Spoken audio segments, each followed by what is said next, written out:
Assalamualaikum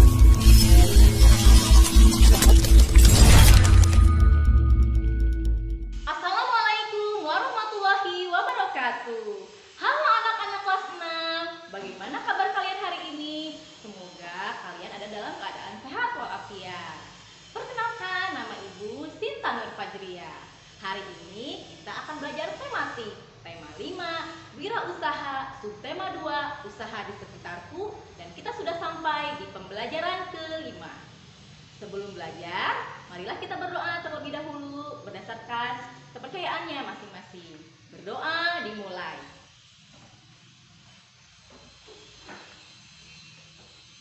Berdoa selesai. Oke, siapkan peralatan tulis kalian dan jangan lupa untuk mematuhi protokol kesehatan dimanapun kalian berada. Adapun tujuan pembelajaran dari pembelajaran hari ini yaitu sebagai berikut. Tujuan pembelajaran yang pertama, dengan menggali informasi dari berbagai sumber, siswa mampu mengidentifikasi komoditas yang diekspor Indonesia ke berbagai negara ASEAN secara tepat. Yang kedua, dengan mengamati contoh dan membaca penjelasan, siswa mampu membuat poster secara benar. Yang ketiga, dengan disajikan berbagai jenis soal, siswa mampu menyelesaikan masalah sehari-hari terkait volume 5 secara benar. Kamu telah membuat rancangan poster untuk pameran produk seni di daerahmu. Sekarang, buatlah poster berdasarkan rancangan yang telah kamu buat. Apakah kamu masih ingat langkah-langkah membuat poster dengan menggunakan tangan?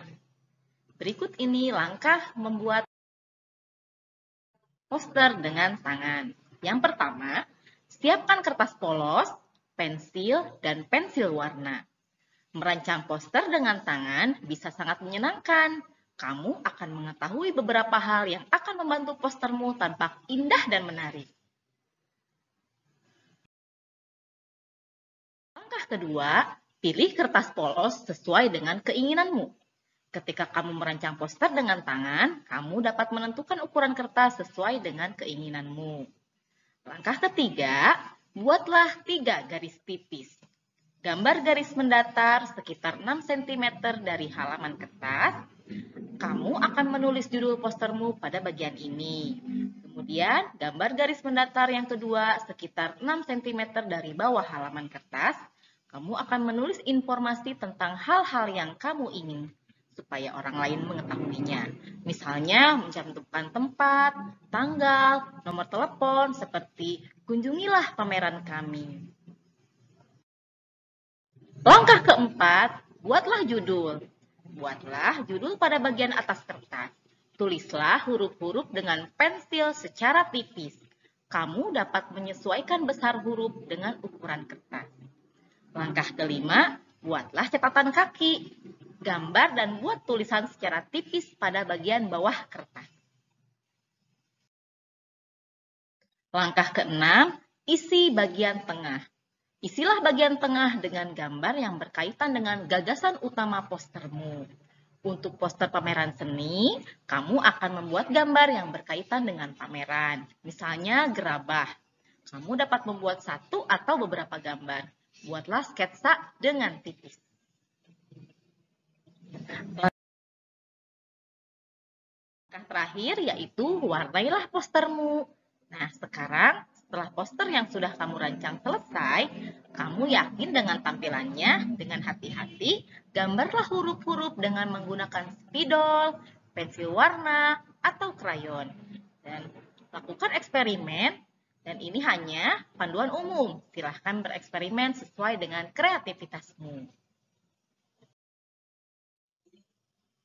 Karya seni batik dan gerabah adalah 2 komoditas yang sudah diekspor Indonesia ke berbagai negara. Apakah kamu mengetahui komoditas lain yang diekspor Indonesia ke berbagai negara di lingkup ASEAN? Ayo presentasikan informasi yang telah kamu peroleh tentang hal tersebut. Apakah kamu masih ingat komoditas apa saja yang diekspor Indonesia ke berbagai negara di ASEAN? Komoditas ekspor Indonesia yaitu salah satunya adalah kelapa sawit, kemudian tembakau, kopi, karet, teh, kakao atau coklat, tekstil, dan kerajinan olahan kulit. Komoditas kelapa sawit diekspor ke negara Cina dan Uni Eropa. Komoditas tembakau diekspor ke negara Amerika Serikat dan Sri Lanka. Komoditas kopi diekspor ke negara Amerika Serikat. Komoditas karet diekspor ke negara Amerika Serikat dan Jepang. Komoditas teh diekspor ke negara Amerika Serikat dan Inggris. Kemudian komoditas kakao diekspor ke negara Cina dan India. Komoditas tekstil diekspor ke negara Amerika Serikat dan Jepang. Dan yang terakhir, komoditas kulit dan olahannya diekspor ke negara Australia dan Malaysia. Banyak produk yang diekspor ke luar negeri dikemasnya dengan sedemikian rupa. Selain untuk daya tarik, kemasan juga bertujuan untuk melindungi produk dari kerusakan. Sebelumnya, kamu telah mempelajari kemasan produk berbentuk prisma segi 4 atau balok dan prisma segitiga. Pada pembelajaran hari ini, kamu akan mengenal kemasan produk berbentuk limas. Amatilah gambar kemasan limas berikut ini. Apakah kamu pernah menemukan kemasan seperti pada gambar tadi dalam kehidupanmu sehari-hari? Apakah yang kamu ketahui tentang sifat-sifat limas segitiga dan limas segi 4? Ayo kita pelajari. Amatilah gambar limas segitiga dan limas segi 4 berikut ini beserta dengan jaring-jaringnya.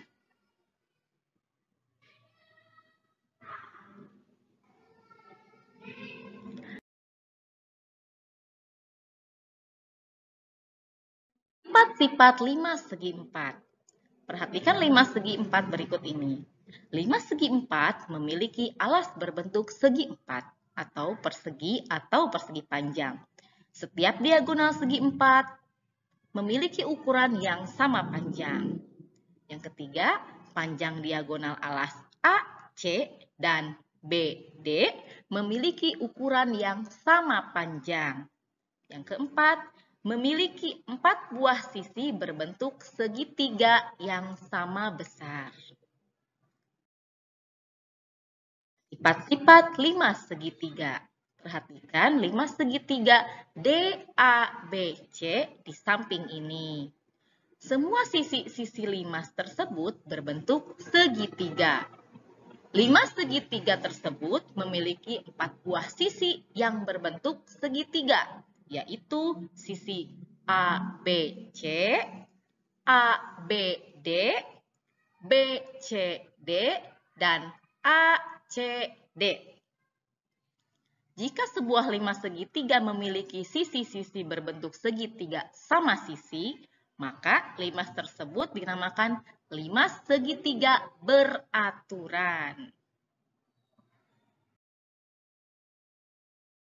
Tahukah kamu cara menghitung volume limas segi 4 dan limas segitiga? Cara menghitungnya adalah sebagai berikut. Langkah pertama, temukan panjang dan lebar alas. Panjang alasnya sebuah limas adalah, limas berikut ini panjang alasnya 4 cm dan lebarnya 3 cm. Kemudian langkah kedua, kalikan panjang dan lebarnya untuk menemukan luas alas limas. Luas alas limas yaitu 3 cm kali 4 cm. Sama dengan 12 cm persegi. Langkah ketiga, kalikan luas alas dengan tingginya. Luas alas adalah 12 cm kuadrat dan tingginya adalah 4 cm. Kalikan 12 cm kuadrat dengan 4 cm, yaitu hasilnya didapat 48 cm kubik. Dan langkah keempat, bagi hasilnya dengan angka 3. Jadi didapat 48 cm kubik dibagi 3, yaitu 16 cm kubik. Cara menghitung volume limas segitiga. Langkah pertama, temukan panjang dan lebar alasnya. Lebar segitiga adalah 2 cm dan panjangnya adalah 4 cm. Langkah kedua, hitunglah luas alasnya. Luas alas segitiga adalah setengah kali alas kali tinggi. Inilah cara menghitungnya. Didapat luas alasnya adalah 4 cm kuadrat.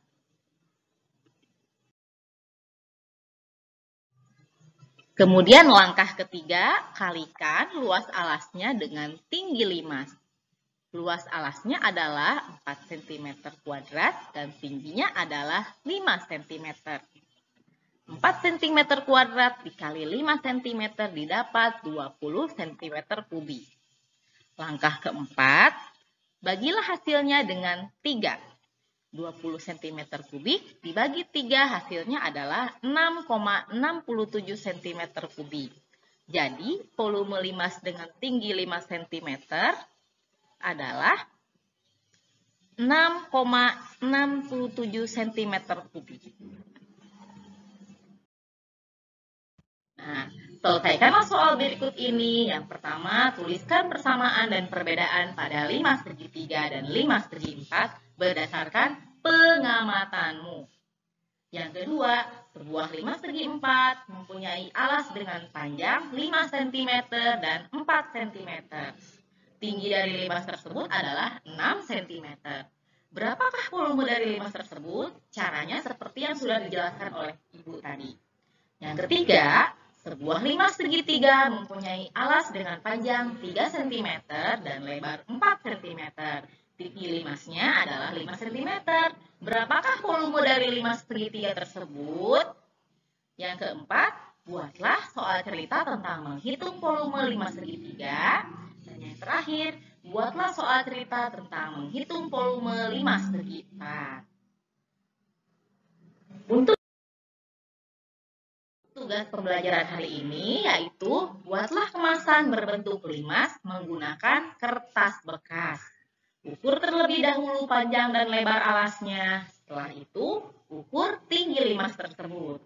Kemudian, hitunglah volume limas tersebut dan diskusikan hasilnya dengan orang tuamu. Apa yang sudah kamu pelajari hari ini? Yang pertama, tadi kita sudah belajar tentang poster, yaitu proses mendesain poster dengan tangan. Yang kedua, komoditas ekspor. Komoditas ekspor yang diekspor Indonesia ke berbagai negara di ASEAN. Kemudian yang terakhir limas segitiga dan limas segi 4. Kita telah mengetahui sifat-sifat dan cara menghitung volume limas segi 4 dan segitiga. Terima kasih sekian pembelajaran hari ini. Wabillahi taufiq wal hidayah. Wassalamualaikum warahmatullahi wabarakatuh.